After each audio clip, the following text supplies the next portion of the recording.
right, Tuesday morning. Just got back in from Nicaragua super late last night, like 2, 3 in the morning almost.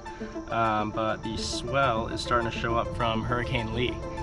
So getting the ski together, setting up the foil gear. I'm gonna grab a board to do some steppies on.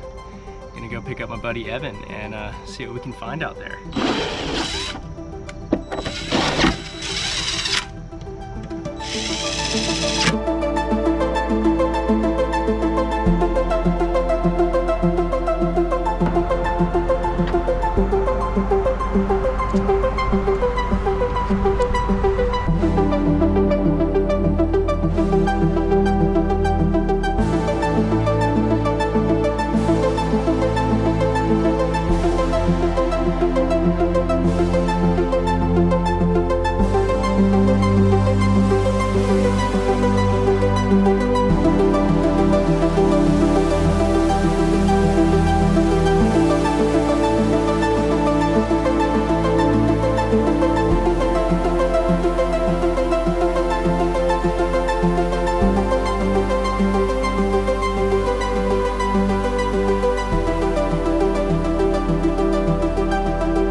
Got a couple waves out there, drove down the coast, found a couple sandbars with the boys. Evan's putting on his 70.